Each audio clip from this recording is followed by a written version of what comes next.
اعوذ باللہ من الشیطان الرجیم بسم اللہ الرحمن الرحیم۔ نہایت واجب احترام، قابل قدر میرے بھائیوں اور دوستوں، آج میں آپ لوگوں کے ساتھ ایک واقعہ شیئر کروں گا جس سے ہمیں کافی فائدہ ہوگا اگر ہم اس پر عمل کریں تو۔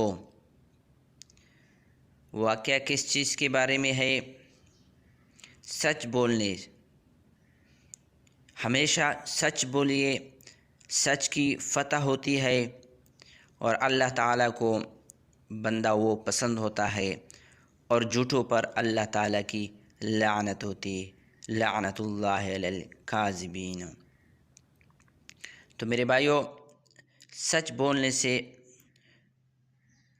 ہزاروں ہندو مسلمان ہو چکے ہیں کہ ایک مسلمان اگر سچ بولے تو اس سے کافی لوگ متاثر ہوتے ہیں کہ اس نے دیکھ اپنے فائدے کے بجائے سچ بولنے کو ترجیح دی،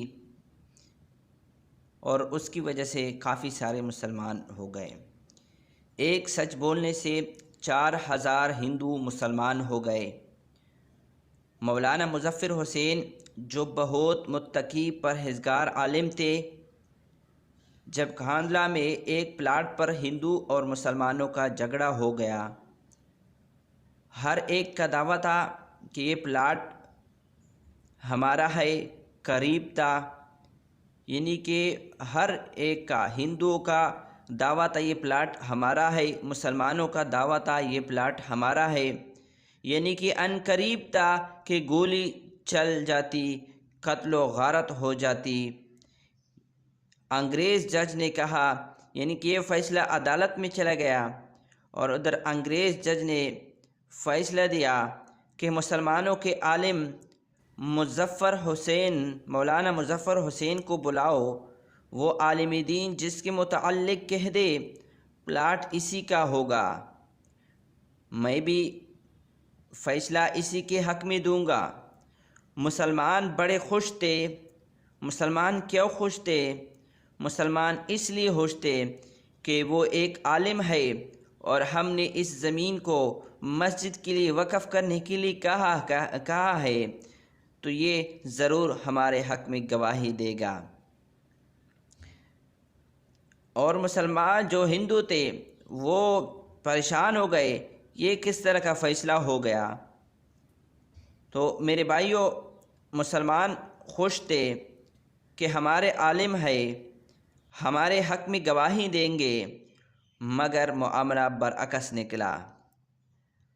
حضرت نے عدالت میں جج کے سامنے کہا کہ میں اس پلاٹ کی حقیقت جانتا ہوں کہ یہ پلاٹ ہندوؤں کا ہے۔ انگریز جج نے فیصلہ ہندوؤں کے حق میں دے دیا۔ مسلمان بڑے پریشان ہوئے۔ وقتی طور پر مسلمان ہار گئے، مگر اسلام جیت گیا۔ وقتی طور پر مسلمان ہار گئے، مگر اسلام جیت گیا۔ یہ خبر جب کانڈلا کے آس پاس دیہات اور قصبات میں پھیلی تو ہندو لوگ حیران ہو گئے کہ مسلمانوں کے عالم نے ان کے خلاف حقیقت پر مبنی سچی بات کہہ دی۔ شام تک 4000 ہندوؤں نے اسلام قبول کر لیا۔ گویا مسلمان ہار گئے، مگر اسلام جیت گیا۔ یہ سچ کی برکت ہے۔ تو اس سے معلوم ہوا کہ سچ بولنے سے کیا کیا نہیں ہوتا۔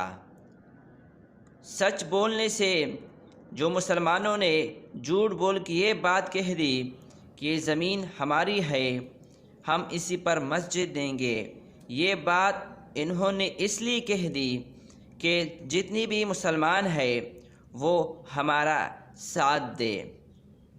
تو وہی زمین تھی، وہی پلاٹ تھا، اور مولانا صاحب نے سچ بات کہی، اور اس کی وجہ سے 4000 ہندوؤں نے اسلام قبول کر لیا، اور وہی زمین اسی مسجد کے لیے وقف ہو گئی اور اسی کے اوپر مسجد بن گئی۔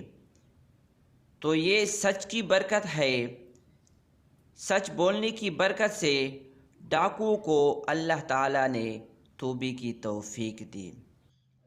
تو اس طرح کے کافی سارے واقعات ہیں سچ بولنے کی کہ اس کی وجہ سے کافی لوگوں کو ہدایت ملی ہے۔ مشہور واقعہ ہے کہ شیخ عبد القادر جیلانی قافلے کے ساتھ بغداد پڑھنے جا رہے تھے۔ والدہ نے وصیت کی کہ بیٹا جھوٹ نہیں بولنا، چنانچہ قافلہ لوٹا گیا۔ یعنی کہ جب یہ جا رہے تھے تو اس ٹائم ڈاکو نے اس کا راستہ روک لیا قافلے کا اور قافلے کو لوٹ لیا۔ آپ سے جب ان لوگوں نے پوچھا بچہ تیرے پاس کیا ہے، یعنی کہ وہ اس ٹائم بچہ تھا، شیخ عبد القادر جیلانی رحمۃ اللہ، اس ٹائم وہ ایک بچہ تھا۔ اس سے ڈاکو نے پوچھا تیرے پاس کیا ہے، تو کہا چادر، درہم۔ ہم چنانچہ تلاشی لی تو وہی 4 درہم ہی نکلے۔ حیران ہو کر پوچھا کہ ہر آدمی مال کی خاطر جھوٹ بولتا ہے، تو نے یہ سچ کیسے بولا؟ وہ ڈاکو بھی حیران ہو گئے کہ سارے قافلے والے اپنی مال کی خاطر جھوٹ بولتے رہے اور آپ نے سچ کیوں بولا، کیسے بولا؟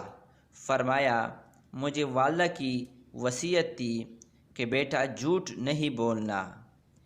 اس بات پر وہ اتنے متاثر ہوئے، اسی بات پر کہ اس کی والدہ نے اس کو وصیت کی تھی کہ بیٹا آپ نے جھوٹ نہیں بولنا ہے، تو اسی بات سے وہ اتنے متاثر ہو گئے کہ سارا مال واپس کر کے توبہ طائب ہو گئے۔ انہوں نے جتنا مال لوٹا تھا وہ سارا مال انہوں نے واپس کر دیا اور اللہ کے بارگاہ میں انہوں نے توبہ نکال دیا۔ یہ سچ بولنے کی برکات ہے۔ یہ کس چیز کی برکات ہے؟ سچ بولنے کی برکات ہے میرے بھائیوں، کہ ڈاکو کو اللہ تعالیٰ نے ہدایت دی۔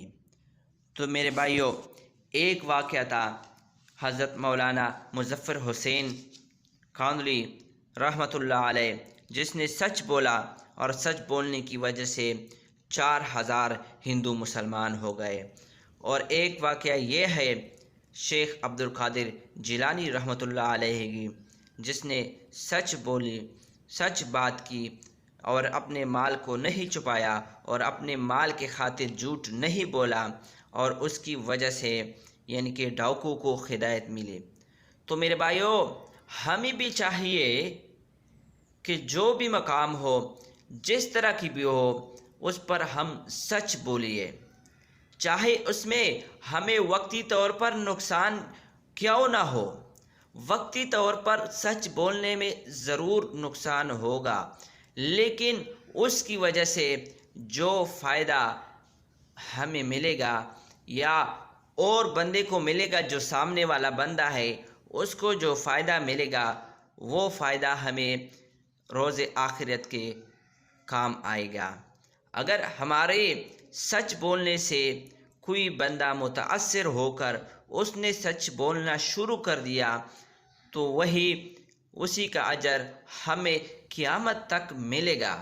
تو میرے بھائیوں، وہ کہتے ہیں کہ وہ کام نہ کیا کرو جس کی وجہ سے یعنی کہ وہ اس گناہ پر کسی کو نہ لے آؤ، شاید وہ گناہ آپ چھوڑ دو گے۔ یعنی کہ آپ نے کسی کو گناہ کی دعوت دی اور وہ اس گناہ پر شروع ہو گیا۔ یعنی مثال آپ کو میں دے رہا ہوں، آپ نے کسی کو گانا بجانا دے دیا، گانا بجانا دے کے اس نے گانا بجانا شروع کر دیا، اس نے سننا شروع کر دیا، اور کچھ عرصے بعد آپ نے گانے بجانے کو چھوڑ دیا، وہ جو گانا گا رہے تھے آپ نے اس کو چھوڑ دیا، لیکن آپ نے جس کو دعوت دی تھی اس نے نہیں چھوڑا اور آپ تو گناہ سے سائڈ پہ ہو گئے، لیکن جس بندے کو آپ نے گناہ پہ لگایا تھا وہ اسی طرح گناہ میں مشغول ہے اور اسی طرح آپ کے پیچھے بھی اس کا گناہ۔ اسی طرح نیکی کا بھی ہے، اگر کسی کو آپ نیکی پر لگاؤ گے تو وہ جب تک نیکی کرے گا تو آپ کے پیچھے اس کا اجر ملے گا۔